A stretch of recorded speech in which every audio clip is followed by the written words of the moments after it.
Hey y'all, welcome to Marcy in the Middle, episode 2. Today we are going to be speaking with PJ Humphrey, who is my personal trainer, and she's going to share with us a little bit about some fitness today. PJ is a 36-year-old mother of 3. She's from Lane, Oklahoma, and she has been training people for 12 years. I've been training with PJ for the past 4 years, and it's been an incredible journey, and it's made a huge difference in my own life. So I'm excited for you guys to hear from her. Now let's talk to PJ. Welcome to Marcy in the Middle, PJ. You're our second guest. Thanks for coming in. Thanks for having me. I'm excited. I hope you are. I'm sure all of my friends are going to start hiding out so they don't have to come on here and talk. But I'll be nice if you won't punish us with burpees tomorrow. I'll try not to. Okay, thank you for that. Okay, so since it's a new year, this month we're talking about focus and mindset and just things that we have that we're looking forward to or going to work on in the new year, because 2023 is here, which is crazy. So I don't know if you're one of the people that kind of has the word for the year, or if you have something that you're looking forward to working on personally. Do you? Yes, I do. Actually, and thinking of that, abundance is what really awesome comes to mind, and what really just has been laying on my heart. I'm really focusing on just stepping into the abundant life that God has come to give us. And so my focus is just living that out to its fullest this next year, and just walking in that in every area of life and not just one area. I love it. I think that's awesome. And a timely word for kind of everybody. Because Yes. a lot of times I feel like we leave a lot of stuff on the table that the Lord had for us maybe, and we, for whatever reason, don't take advantage of it, Right. or don't even consider that He's got more for us than Absolutely. what we think. So that's awesome. Yeah. Okay. So as I said, we're talking about intention and mindset for this month on the podcast. And we talked to Kelly Norman on our last episode, and we talked to her a little bit about personal development. And on this episode, I wanted to take a look at fitness. I know a lot of people may tune out or immediately say, ugh, another workout, shame me for how my life is speech. But fitness is so much more than that, and I wanted to have you on and let you kind of just share a little bit about your own fitness journey. How did you get into it? Actually, back in high school, I worked in our local town at a women's fitness center my senior year. Okay.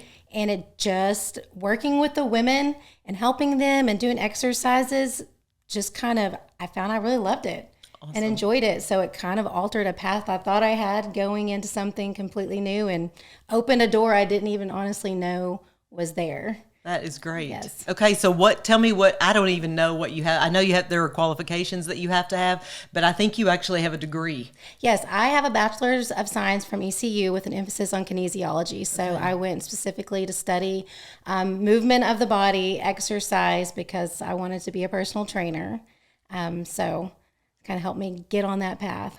Okay, tell everyone, I personally know because you are mine, but tell everybody what a personal trainer does, and then I'll tell them what you really do. Okay.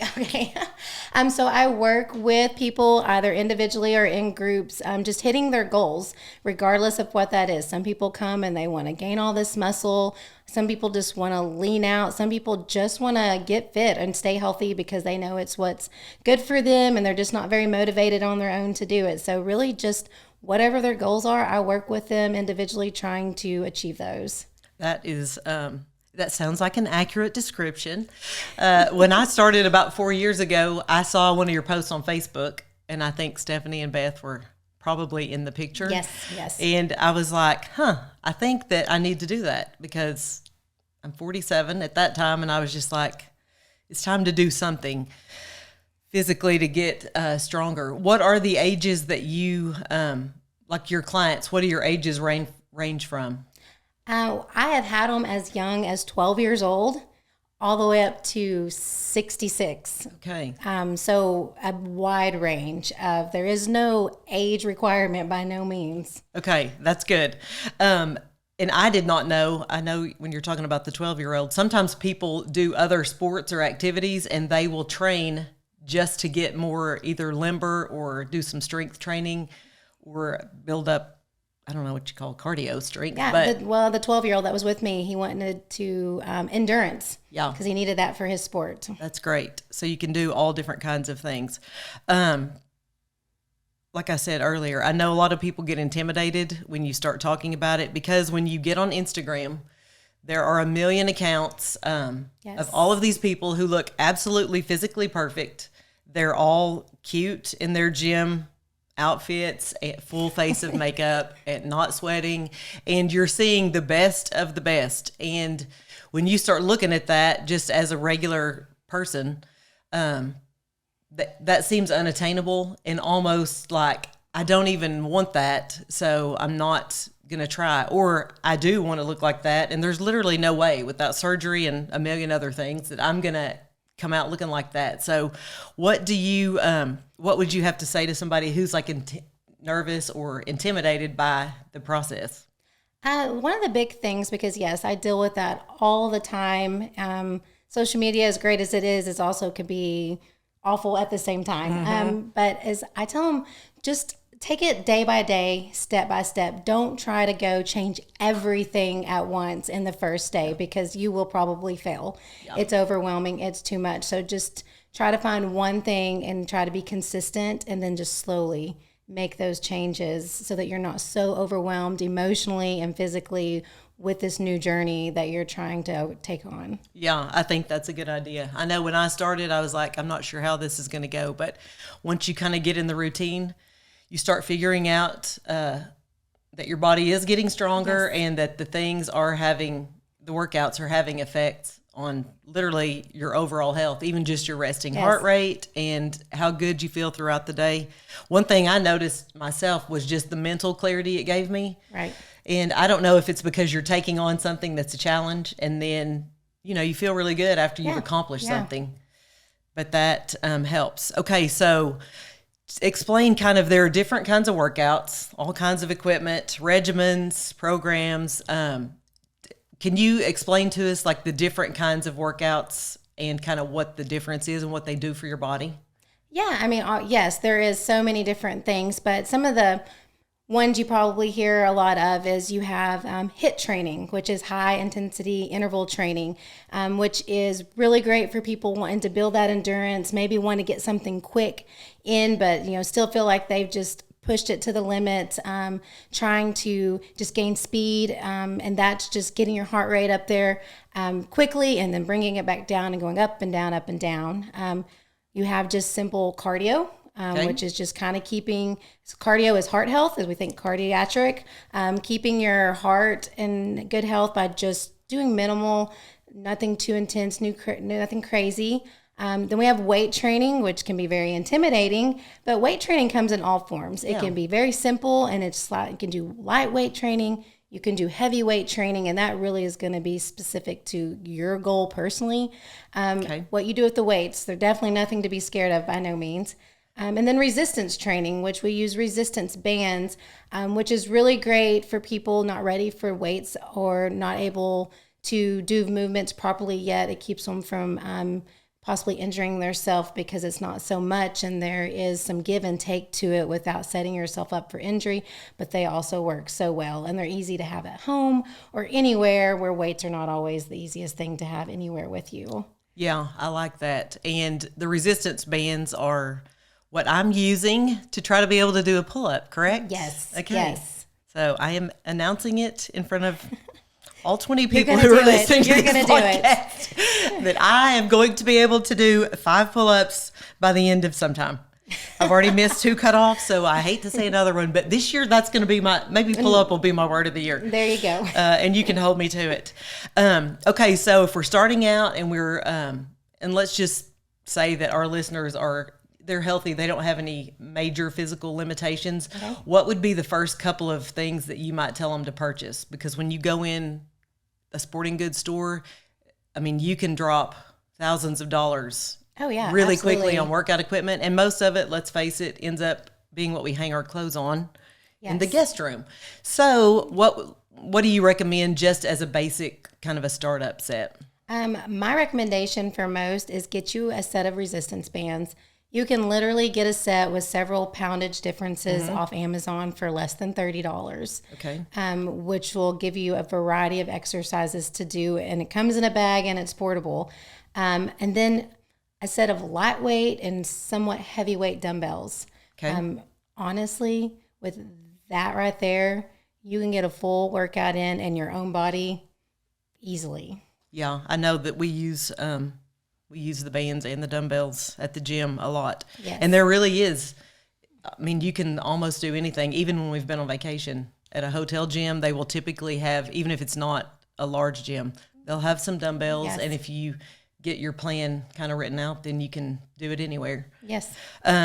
Okay, so talk about, as far as cardio, what are some of the things that people have easy access to that you could do cardio with? Your sidewalk or your road outside. That's right. The most underutilized equipment. Go out the door. But no, other things are, and it depends on your personality. I mean, if you're someone that likes to just dance and move, you could turn the music up at home and just start dancing around. I mean, that you're getting your heart rate up doing that. Like, it literally, you don't need anything. You just need to be moving. Okay. But if you do like to jump ropes are cheap. Grab a jump rope, start jumping the rope. But if you don't have the money to invest in a treadmill or an elliptical or something, you don't need to do cardio. You just need to sometimes be a little bit of creative. Like I said, dancing, walking, which is all doable without anything, are great things. If you do have a swimming pool, swimming is great as well, especially in summertime. It's just different and, enjoyable, and you can get a good workout with that. So that's good. I know a lot of our listeners have kids.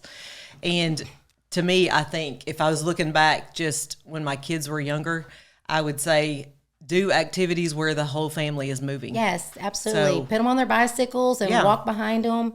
And then just, get a bicycle with them as they get bigger, Yeah. So definitely I agree. Go on hiking trails. Yes. And getting your kids active is super important as well. Just teaching them that at a young age is awesome. I think so too. That's good. Okay, so how has fitness played a part in your personal journey of overall health? Like, how has it helped you in other areas of your life? Well, I mean, in my physical health, a lot of things that people don't know about me is at 9 years old, I was diagnosed with lupus, which is an autoimmune disorder. And with that comes a lot of things, and I won't get into a lot of detail about that. You can look it up. Yeah. But something I learned very early on at a young age was how important nutrition and movement was to me, and probably was kind of a driving force to keep me active, was that my body needed movement so that it wouldn't get to a point that it stopped moving.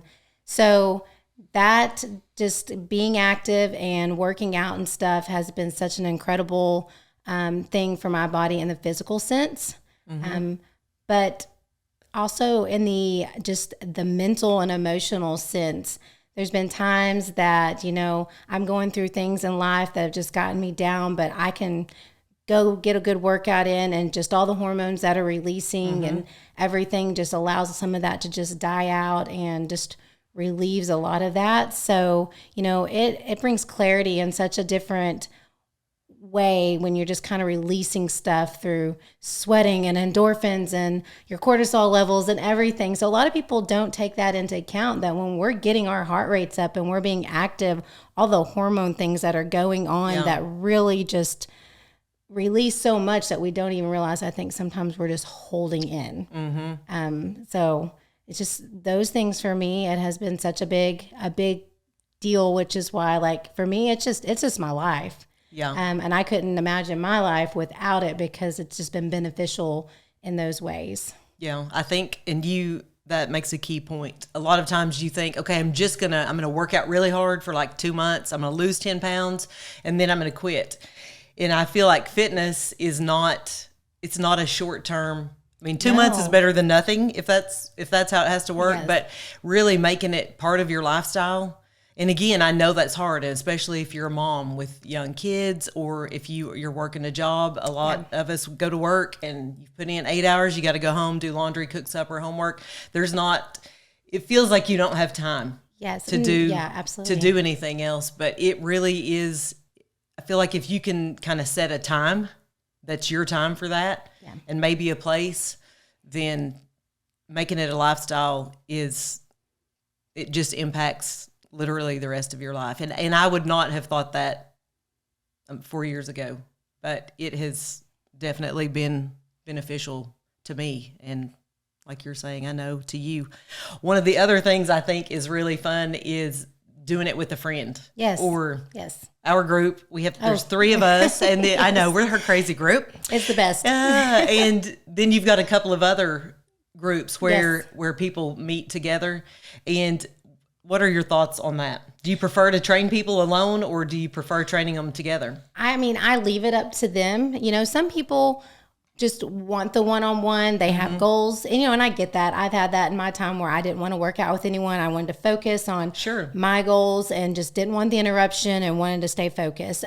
But a lot of people, especially when I've trained majority of the time in groups because they enjoy the accountability. And I'm like, if that's you and it makes you show up because there's a group waiting for you, then get with a group because accountability is a big deal and we all need it some way, somehow. My groups think that they're keeping each other accountable, but y'all keep me accountable. I mean, just as much so because I'm showing up, and I can't show up and do my job if I'm not doing the very things that I'm, pushing y'all to do. So it works both ways, whether y'all think so or not. Well, that's good. We're happy to help you, PJ. Yes. I know it does provide you accountability and lots of humor because it's funny. It's funny looking. It should be fun. It should be fun. That does help. I also think that sometimes there's enough competitive spirit between you that you're like, oh, well, she went up 5 pounds. I'm going up 5 pounds. Yes. So you kind of push each other even without, even without saying anything. Yes, mentally, yes, there's always, and I laugh when I see it between y'all too, but I love it because I'm the same way. And I used to tell some people that when we did stuff together, I said, I just want y'all to know, in my head, you're not beating me. In your head, it should be, I'm beating her. Like, you have to, that's what keeps me going. It's not that I really want to be doing this, but it's like, that's my drive. They can't beat me. They can't beat me. That's right. I will not be outdone. Yes. Yeah, when I turned 40, I'm not going to lie, it sounds totally ridiculous, but I was kind of really sad that I had not gone to the Olympics in something. And I'm like, well, darn, I missed my chance. But then came curling, and I was like, well, I don't know. Maybe if you're good at mopping the floor, maybe you can be in curling. I am not good at mopping the floor, so I'm just going to say I'm out on the Olympics. Yes. That's right. I'll cheer them on. Okay, so the podcast is called Marcy in the Middle. What are you personally in the middle of right now, just in life? I know you have 3 kids and a business and a lot going on. Yes, I do. I am in the middle of mom life for sure, 100% from high school to preschool. I've got a lot going on. And yes, with my business and a relationship, it's just a little bit of everything, but it's all good. And, I'm blessed and I'm thankful for this season of life for sure. Yes, it is. You have great kids and it's fun to watch them. In the middle of all of that, which is a lot, how do you do it? How do you juggle it? I know we've probably got people, younger than you and older than you. And I think life can be overwhelming sometimes. So how would you say you juggle all that? Well, making priorities is the start of it, having to prioritize that which is important, and learning to say no to the things that just aren't going to work and being okay with that. Yeah. And thankfully I have, great friends and family that are always, behind me helping to pick up where I can't.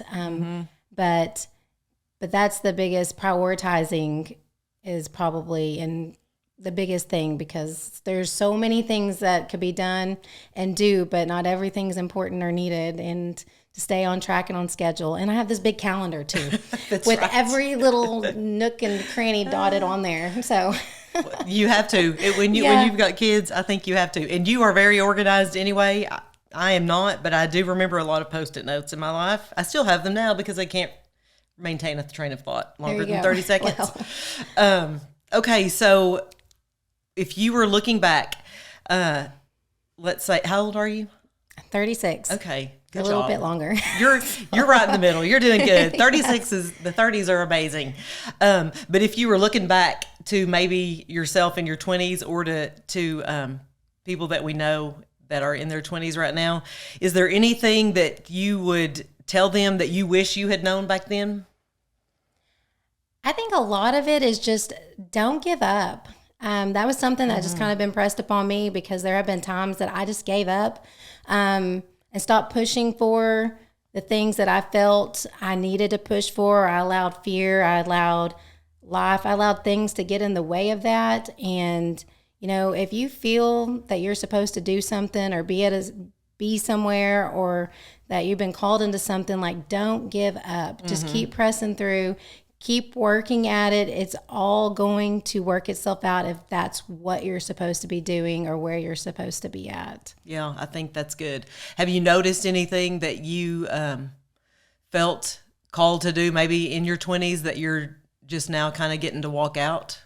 Well, even with personal training, I did some of it for a long time, but, you know, I moved back here about 4.5, almost 5 years ago, and I put it away. I thought I was done. I didn't think I would get enough clients to sustain that as being, you know, a provision for me and the kids. Yeah. And God just started bringing people to me, and turned some people down. I was like, no, I just don't think it's going to be worth it. And I finally just like, okay, here we go. And it's been 4.5 years now since then, and since I just went ahead and walked in it. And had I given up on that, I couldn't imagine, you know, where I might be and the relationships I would have missed out on. So, well, I'm glad you did. I'm glad you said yes. Now you're stuck with us and you're never getting rid of it. It works for me. That's right. We'll keep doing the burpees if we have to do it.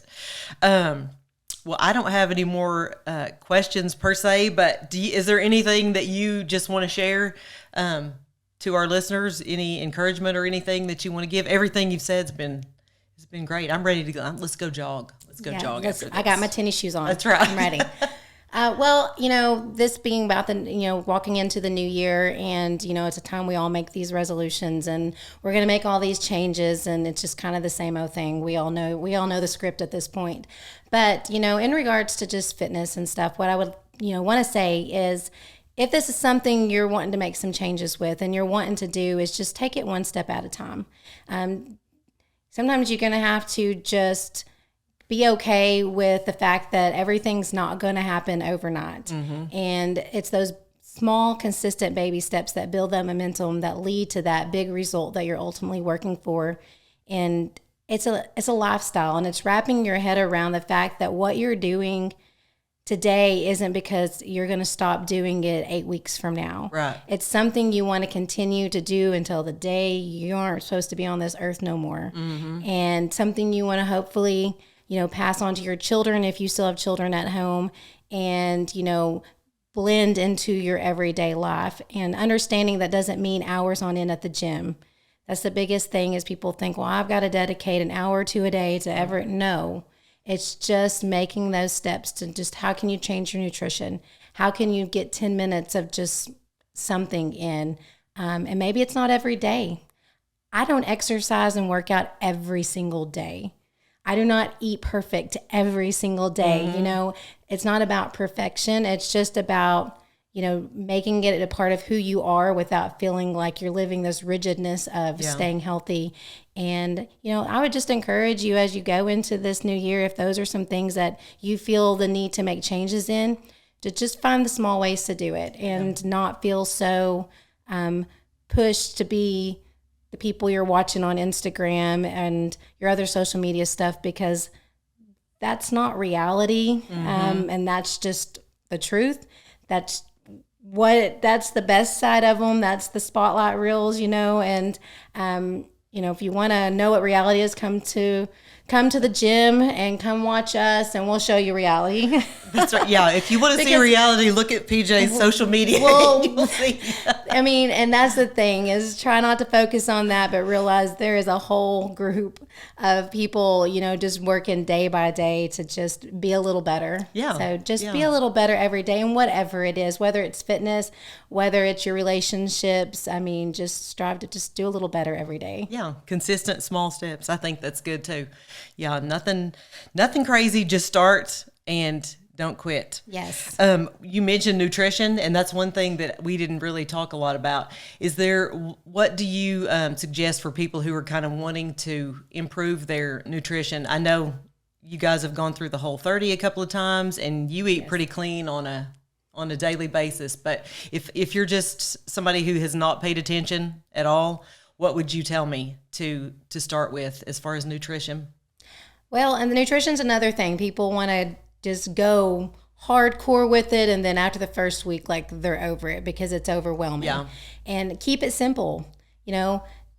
Maybe you're someone that drinks way more soda than you should have, or maybe you realize, there's a lot more candy or, sugary foods. I would say start by just minimizing those in your everyday first. Yeah. And taking some of your favorite recipes and figuring out maybe how you can make them a little more healthy, and not try to completely restrict yourself from everything, because you're going to feel it and your body is going to be wanting it. And it gets hard to try to sit there and fight that on top of everything else. But keep it simple.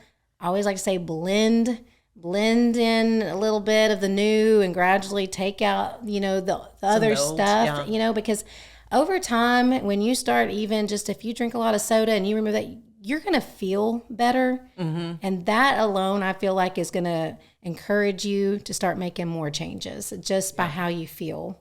So I think that's good. I know you can. And once you start working out, your body kind of starts craving healthy things, or maybe more protein than you used to eat. Yes. Because you need it to fuel your body. Absolutely. Okay, that's good advice.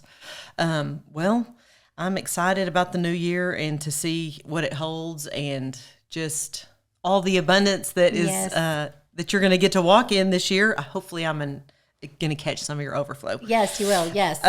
Okay, so PJ does challenges throughout the year, and typically, how would people find out about these? Where do they need to find you on social media? Well, really just find me, PJ Humphrey, because that's where I put everything on Facebook, Instagram. Okay. Fit with PJ if you follow Instagram, and I post all the challenges when I have them. You'll find all that information flow through there. Okay, and I would just say, as from a personal standpoint, if you're somebody who is wanting to start some fitness and kind of up your game in some of these areas, her challenges are a perfect way to start, because they are for a set amount of time. They're typically fairly inexpensive, and you get some nutritional guidance. Not a lot. She gives you a lot of room and a lot of freedom to make your own choices in there, but you leave with some great workouts that you get to keep forever. Yes. And literally, if you worked out, if you did a challenge, you're going to have enough workouts to take you a long way. I mean, absolutely. Just repeat. Yeah, exactly. Yeah. She's got arms, legs, the hit, whole thing. Yes. all the things, and you can do them literally in your house, in your living room, with minimal equipment. So, when do you think you're going to have one coming up? Are you doing one in the spring? I will probably have one come March. Okay. So, seems everybody's always ready with summer rolling around. That's right. Bikini season's coming. We want those bodies in 12 weeks or less. So I try to help. You do what you can. Yes, absolutely. But that's the thing, is on the challenges, being a busy mom, understanding a lack of time, and knowing that a majority of the women I deal with, don't have a lot of time. These challenges are designed to get them done. I get these workouts done in a minimal amount of time. So that's what's great about them, is you don't need hours on end to do it. You just usually need about 30 minutes. Yeah, 30 hard minutes and a lot of water and a towel to wipe the sweat off your face. But it's worth it. They work, and it's a fun way to do it. Usually you're doing it with another group of people, which is fun to kind of check in Yes, check in yes. with and see each other's progress. And a lot of times you'll have a buddy doing it, or you can grab a buddy to do it, or your spouse or kids or whatever, and it gives you an accountability partner. Yes, and it's women. I mean, I work with women, so all these challenges are geared for women, around women. The groups are women, so it is. I think it's always great for, when everybody gets in, they start seeing they're not alone in the journey. Yeah. And that other people are struggling just like them. And it's always a blessing to watch them encourage each other and uplift each other in the groups that they're in during the challenge. Because you can usually, there's some I can see the shift and the change when they realize, oh, yeah, I am not the only one struggling with this. There is others out there. That's right. I don't know why it makes us feel better, but it always does make you feel better to know you're not alone and that everyone else is just as concerned about the things that you are too. Yes. And it does. Doing stuff together kind of helps you push past some of those old mindsets that you need to trash. So Absolutely. well, this has been fun. Yes. And I believe that at a later date we're gonna drag some more of your customers and my friends and check in with them sometime this year. Maybe we'll give them a month or two to warm up to it, but we will definitely check back in with you as the year progresses. And thank you so much for coming. Yes, thank you so much for having me. I've enjoyed it. Well, I hope y'all enjoyed our conversation with PJ. Make sure to find her as PJ Humphrey on Facebook and on Instagram at Fit with PJ to keep up with her next fitness challenge. Thank y'all again so much for listening. I appreciate all of your support. If you want to stay current and hear all the latest episodes, hit follow. And if you like what you hear, please give us a 5-star review. You can find me on Instagram and Facebook at Marcy in the Middle and on my website at marcyinthemiddle.com. Thanks again, and we'll see you next time.